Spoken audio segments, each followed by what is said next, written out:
സ്വകാര്യ വ്യക്തിയുടെ മതിൽ മഴയിൽ ഇടിഞ്ഞു വീണ് വഴിയാത്രക്കാർക്ക് ഭീഷണിയാകുന്നു. കൽപ്പത്തൂർ വായനശാല മുണ്ടോകുളങ്ങര റോഡിലെ മതിലാണ് ഇടിഞ്ഞു വീഴാൻ പാകത്തിൽ സ്ഥിതി ചെയ്യുന്നത്. മതിൽ പൊളിച്ചു മാറ്റണമെന്ന് പ്രദേശവാസികൾ ആവശ്യപ്പെട്ടു. നൊച്ചാട് ഗ്രാമപഞ്ചായത്തിലെ കൽപ്പത്തൂർ വായന പമ്പ് മുണ്ടോകുളങ്ങര റോഡിലെ സ്വകാര്യ വ്യക്തിയുടെ മതിലാണ് കുറച്ചു ദിവസം മുന്നേ ഉണ്ടായ അതിശക്തമായ മഴയിൽ റോഡിലേക്ക് ഇടിഞ്ഞു വീണത്.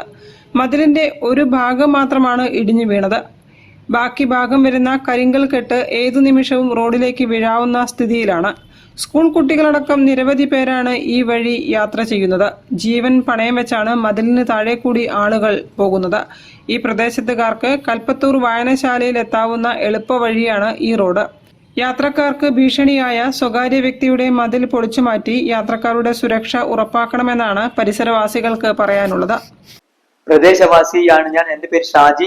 സ്വകാര്യ വ്യക്തിയുടെ മതിലിടിഞ്ഞിട്ട് ഇന്നേക്ക് 6 ദിവസമായി. കരിങ്കൽ കെട്ടാണ് ഈ വഴി സ്കൂൾ കുട്ടികളടക്കം നിരവധി പോകുന്നത്. ഇത്ര അപകടകരമായ സ്ഥിതിയായിട്ട് പോലും സ്വകാര്യ വ്യക്തി വേണ്ടത്ര ഗൗരവമായിട്ട് എടുത്തിട്ടില്ല. കഴിഞ്ഞ ദിവസം നൊച്ചാട് വില്ലേജ് അധികാരികൾ ഈ സ്ഥലം സന്ദർശിച്ചിരുന്നു. News bureau, Perambra. ഒരു ഇടവേള കൂടി.